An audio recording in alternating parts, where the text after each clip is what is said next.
Hello viewers, welcome back to Media 13. My name is Jordan and today we are talking about a new Marvel movie because I love Marvel movies. I always have an undying love for Marvel movies. I can't remember the last time I really hated one. Thor Love and Thunder is the fourth installment in Thor's journey through the MCU and the second of which to be helmed by Taika Waititi, and if I'm being totally honest, I kinda want this to be the last. Put aside the fact that this guy sometimes comes across as anti-filmmaker as they come, which admittedly can sometimes come across as kinda funny, and the fact that he spent an entire video subtly shaming the already overworked VFX artists. I just don't think he's the best choice for a character who started off in the MCU with two films that, albeit aren't amazing, but they had solid characterization. Taika has really come in and he has reinvigorated this character in many senses, but none of which were the senses that needed fixing. Especially the Dark World. I mean, yeah, it's one of my least favourites in the MCU, but if we're being brutally honest, the biggest sin that movie commits is being bland with little substance. None of the flaws come from Thor's characterization, because in that film and the previous, Thor does still feel mighty. He feels like a god should. Thor Love and Thunder is essentially Thor Ragnarok. If Ragnarok was to take a ton of drugs before going on a 4-day bender, because it loses literally all of what made Ragnarok at least watchable for me. Love and Thunder spends nearly its entire first half on jokes. So unbearable at times that even when it started to tone down for the second and third act, the damage had already been done to the point where the movie wasn't really salvageable for me. I get that comedy can be subjective, but I think it gets to the point where when your main source of comedy in your film, or at least one of them, is referencing an internet meme that has to be over 10 years old now, it's time to start asking questions. In various interviews, Taika has gone on to talk about this supposed 4-hour cut of the movie, and he refers to it as an assembly, where at times the story would stop for 15 minutes for jokes, and I just can't help but feel like that's the movie we've ended up with. I never thought I'd get as far as saying this, but I genuinely despise Thor's character now. He's a bumbling idiot who just feels like a shell of the character he once was.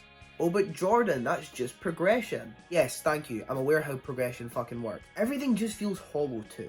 Aside from Christian Bale, who's probably one of the only people that can walk out of this movie with any merit whatsoever. I'd say to a degree Natalie Portman can also do that, but she feels completely wasted to me. Thor's arc is strung together, the Guardians are just completely rushed out of the plot because it's clear that Taika didn't want them from the beginning, which then begs the question, was there absolutely no communication whatsoever with the Endgame writers and Taika in terms of whether he wanted the Guardians or not? Valkyrie also feels like such a flat and boring character here who's written out the third act, of course, and when she's around, most of her lines tend to be comedically spun. I also find the change of character pretty drastic. She says something about wanting to die in battle, but then pulls out of the fight at the end so that she doesn't die in battle. What I find insane here is I thought I was conflicted on this movie. I thought I was treading this fine line of do I like it, do I dislike it? But when I've sat down to talk about it, this is what's come out. This film just doesn't have anything that saves it for me. Christian Bale is phenomenal as Gore, but he doesn't nearly feel used enough. And on top of that, he clashes so unbelievably with the rest of the movie, because it's like Thor, Jane and every other character have to change personality when they're around him, because otherwise that would create too much of a disconnect within the scene. What that does instead is create disconnect between scenes in terms of characterization. I'm not one of these people that likes to shit on Marvel movies. I mean, you've seen the background of some of these videos back when I was still filming at the other side. I love Marvel movies. I love the MCU, but there is a problem starting to form for me, and I'm just getting tired of what I feel like are half-assed projects. The last two installments in movies, Doctor Strange and now this, both have issues more glaring than their positives, and it's highlighting how far the MCU has fallen for me. I'm not going to sit here and tell you that Phase 1 is perfection, because it's not. There are flaws there, but at least it feels cohesive.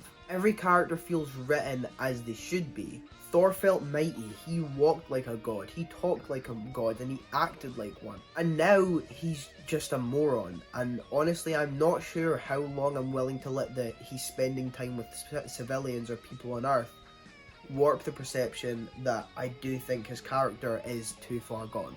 Thor Love and Thunder was a film I anticipated. Off the back of Infinity War and Endgame, this was a character filled with so much promise, but I'm fully convinced that with Taika at the helm, we're never going to see that promise fulfilled. Just after writing this segment of the script, I saw that Marvel Studios had apparently mandated Thor Love and Thunder to be under 2 hours. And I'm seeing a ton of people use this to write Taika off and excuse him from this, and I'm not having that. This film having to be 2 hours or less is absolutely no excuse for the fact that he willingly chose to cram that many jokes in there at the expense of story. It just shows the type of director that you have working on these films, when he prioritizes a first act filled with jokes rather than the first act filled with actually setting up your plot and making sure that things feel fulfilled come the end of the movie. This right here, along with the rest of the points that I've said in this video, just further confirm for me that in my eyes, Thor Love and Thunder is the first definitive failure for me of the Marvel Cinematic Universe's fourth phase. Yes, even more than Eternals. So that being said, those have been my thoughts on Love and Thunder. And now it is your turn. I want to know what you thought, so feel free to get down in the comments and let me know. Give it a star rating out of 5. Also, would you be interested in seeing a Thor 5? And if you are, who would you want to see directing it? Do you want to see Taika return or maybe someone else? Anyway, if you've enjoyed this video, feel free to leave a like. I do appreciate it. You can also subscribe so you don't miss out on the next videos. And if you want to share this with your friends on Twitter or stuff like that, that also really helps the channel be seen more. I'll be back next week to talk about Miss Marvel, but until then, my name has been Jordan. I hope you're all having a fantastic day, and I will see you all in the next one.